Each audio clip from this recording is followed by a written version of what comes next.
All that and lots more on today's show, as well as those kind of hard-hitting topics. We'll also be looking at the life-changing impact of roller skating. And we want you to share your pictures of any hobbies or pastimes that have had a positive impact on the lives of you and your family. Send them in. I'm interested to see, are you going to put on a pair of roller skates today? Well, I certainly volunteered. Oh, really? Oh, Whether really? they've got any size 12s. Have you ever skated before?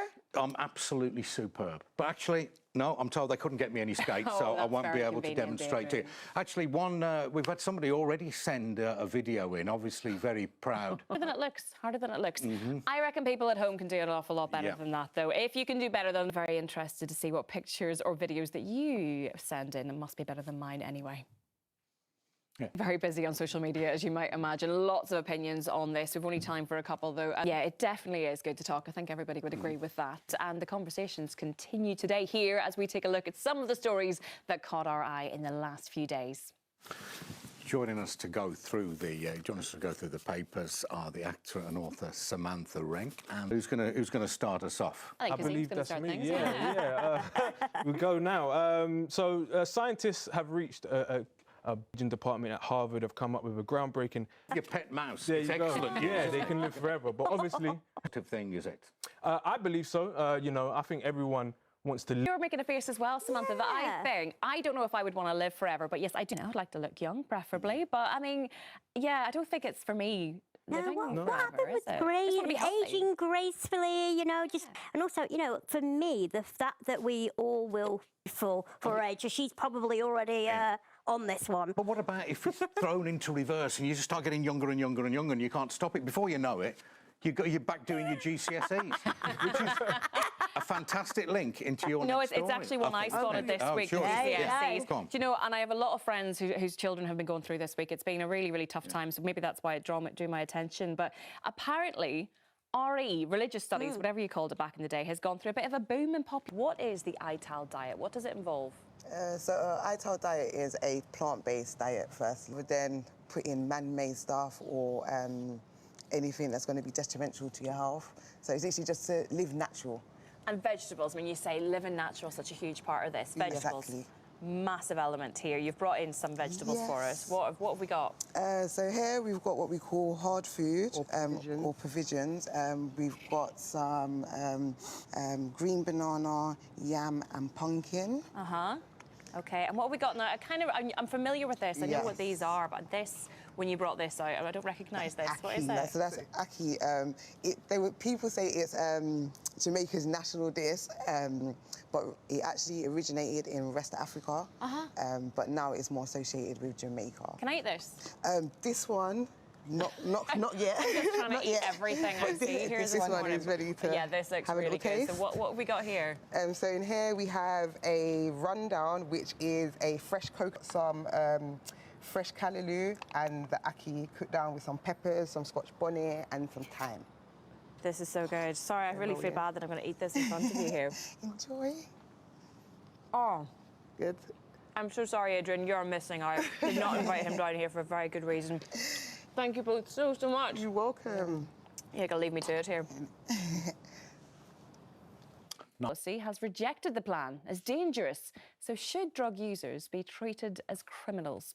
Well, here to discuss this, our political commentator, Georgia Gilholly, and from the charity Turning Point Scotland, Jan Mayer. Welcome to both of you. Good morning. Morning. Georgia, I think the idea behind this ultimately is to bring down the drug death rates. You know, so the idea of decriminalisation, is that the right answer? Unfortunately, I would say it's not. And I would say that because the tragedies we're seeing right now really are because the UK has been experiencing a sort of de facto decriminalisation for about the past 50 years.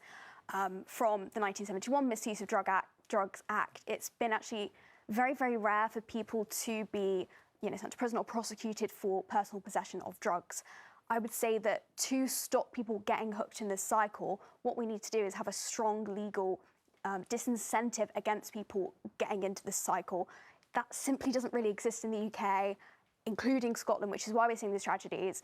Lots of people who are pro-decriminalisation use examples from places in America, places like Portugal, and in those places we've actually seen that decriminalisation fails because what happens is police just ignore the problem. addiction soars, and what we'd see in the UK if we had decrim is big business controlling these substances more, and they would also see them be competing with the criminal gangs still, like what happens in Colorado and in California, because the criminal gangs can avoid tax. And since these substances are legalised in those places, the addiction goes up and more people die. Well, I'm intrigued to see what Jan has to say about this. I mean, you've heard what George has had to say, that decriminalisation, that they should be helped throughout this. It's a process. Of course, I sympathise with anyone who goes through these issues. I'd just like to say, first of all, it's actually impossible right now for the UK, including Scotland, which is still part of the UK, well, in some ways, it's actually impossible to totally decriminalise drugs because we're signed to international treaties that forbid us from doing so. So what's happened is the police simply don't enforce the law. That's what's happened.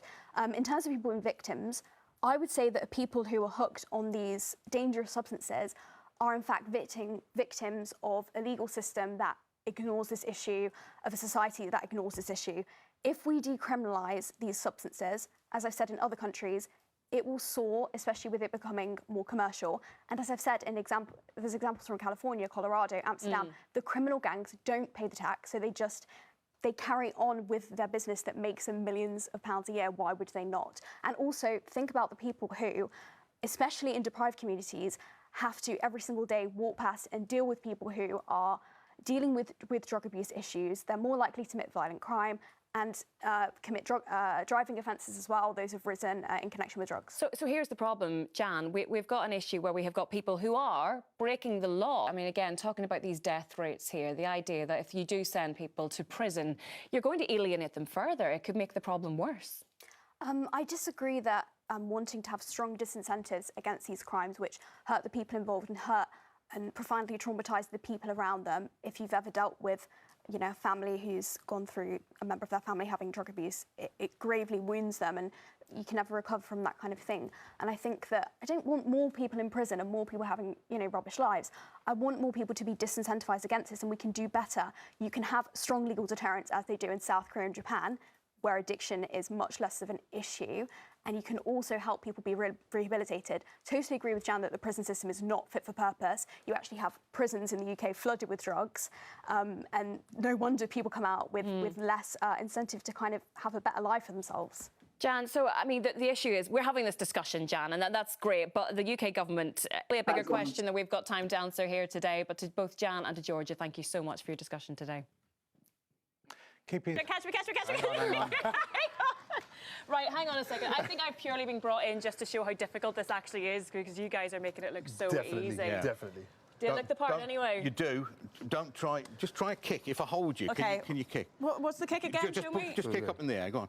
That's very good. This is very dangerous. There, Well, I mean, very no, no, let's leave it at that. But you're right, though. You were saying it looks so much fun. I can't Yeah. reverse. But there is a lot of kind of cultural and historical significance to this too, which I didn't realise. Yeah, definitely. Skating's been around for, I don't even know how long.